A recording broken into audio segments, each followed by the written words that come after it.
And congratulations, another win for Liverpool. And what was it like to get your first Liverpool goal?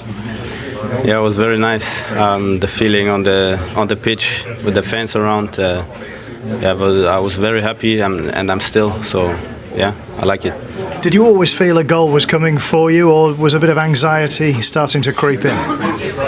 No, I was confident that I will score one day, but of course I wanted to start earlier, scoring and assisting. But it was like this. I have to accept it. But yeah, I just know that it will come, and I just try to keep going like that. It's another win for Liverpool, but should it have been easier on the day? Yeah, for sure. I think we played a brilliant first half. I think we get all the time we lose the ball, we get it directly back, and everyone was working really hard. And then in the second half, in the end, the last 20-25 minutes, we made it ourselves a bit difficult. To be honest, I cannot explain why, but we have to talk about this training. Because we have to change that. Yeah. It's 6 unbeaten now. Is top 4 the minimum requirement for Liverpool? Yeah, I mean that's the way how we want to do it. We want to be there. We want to be on top of the table, and it's been not an easy start for us. But I think in the last games we're doing better and better. And getting the points, and we're just trying to win every game now. And today we have the next 3 points. That's good. Arne, another victory and into the top 4. How do you feel after all of that? Happy, because in football it's about results, and so many times this season our performances have been good without a result. Today, large part of the game I liked, but there were definitely also parts of the game I didn't like. And but the end product of it all, a win, is definitely what I like. Football can so often be an interesting game like that, can't it? Because when you score 2 in 90 seconds or so, it then looks like maybe the third comes and the fourth comes, but obviously it's not always that easy. No. That's true, but there are also positive things to take. So if you look at the amount of players we miss, I had to bring 2 players in that only trained 1 day. Cody Gakpo out for 3 weeks, trained 1 day, had to bring him in. Conor Bradley out for a week, trained once, had to bring him in. Had to bring 18-year-old in, Trainioni. So that tells you how many players we miss. And then still to win your games with, again, conceding a set piece. That is the positives, because the last 2 games we've conceded a set piece. And throughout the whole season that has led to us losing that game. But in the last 2 games we were able to win those both games, and that is the positives that we take from the last 2 games. Another positive today, of course, the first Liverpool goal for Florian Wirtz. He seemed to be obviously very happy to score it, but there seemed to be great celebrations from the team now that he's got that first goal.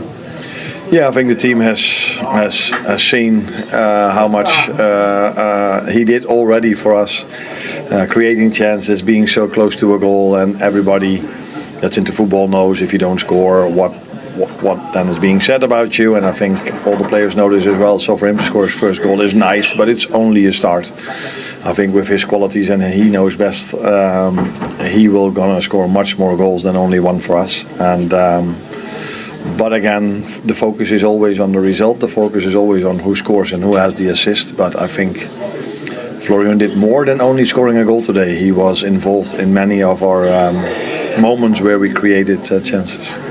And Clinton, we'll talk about Florian Wirtz in just a moment. But let's just talk about the game overall, because it'll say 4 wins in a row in all competitions. Liverpool, for the timing at least, up into the Champions League spots, up into 4th place ahead of Chelsea's game that's just got underway at home to Aston Villa. But they remain, despite finding some form, unconvincing, don't they? They made heavy weather of the game that, in truth, they shouldn't have. Yeah, they did, but it don't matter. At the end of the day, it's about the 3 points. But you're right, Si, it was really difficult for them. But as I say, that Wolves can make it difficult. Made it difficult for Arsenal a few weeks ago. So they are a team that will defend in their numbers. And credit to Wolves in the second half. They had a goal. But in the first half, I thought Liverpool were dominant. Ekitike, Wirtz was outstanding, causing all kinds of problems. He now looks like he's found his feet, hasn't he? Found his feet. But I thought he would play in that number 10, finding his feet. He's actually playing to the left-hand right-hand side, finding his feet into little pockets, not naturally on the wide, but in pockets. And yeah, they look a real threat at the moment, but they still got that nervousness about them, Liverpool, at the moment. But I don't think Arne Slot will mind that, because at the moment they're winning football matches, and that's the most important thing. Yeah, there's absolutely still that vulnerability to Liverpool. That's been their Achilles heel through so much of the season. Just continuing on Florian Wirtz for now, talk about him finding his feet. Merce sort of getting to his feet. I assume Chelsea have just gone close. Yeah, I'll tell you. Ball played into Cole Palmer. He turns, he volleys it just inside the box. It goes just wide, and Merce was up celebrating. He was. Let's move on, Sam. He was. It weren't just wide. Continue our chat.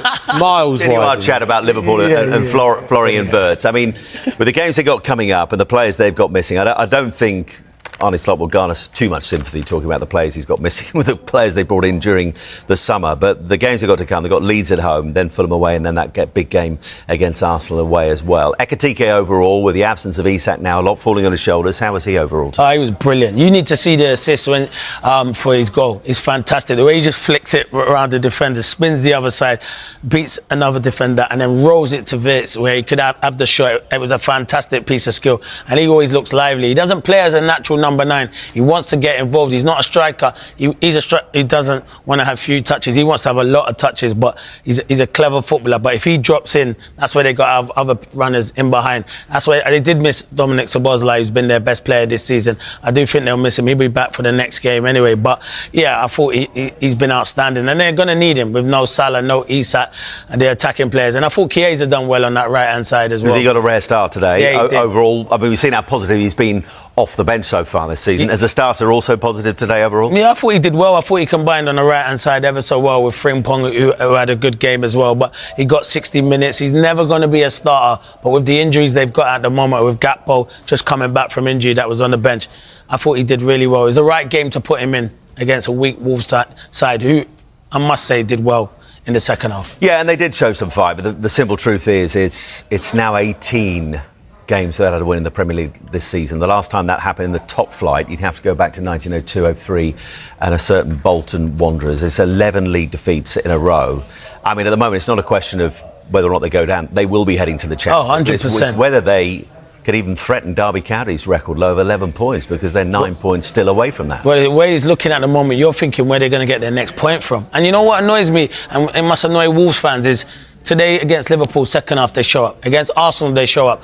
When it's teams in and amongst them, that is where they're losing football matches, and that's the frustration I think for Wolves fans this season. It's been so frustrating. I do feel sorry for the Wolves fans as well. They still go in their numbers and support their team. They know they'll be in the Championship, but that's the one thing they should be aiming for now, is to beat Derby's record. You don't want that as a football club. And Rob Edwards' record so far, played 7, lost 7. Do you think he regrets the move? No, because his bank balance is looking really healthy.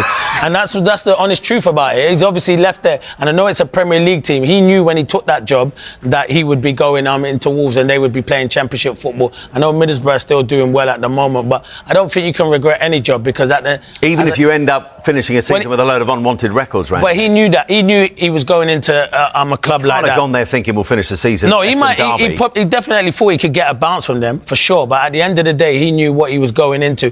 He must have had some reassurances from hierarchy that even if they struggle massively how they're doing at the moment, he'll still be in charge next season for the Championship. But hopefully they can back him in January. But are you going to spend a lot of money when you know you're going to get relegated? It's really difficult for Rob Edwards. But listen, I think they'll give him time, and I think I don't know, but in my honest opinion, he should be there come the start of next.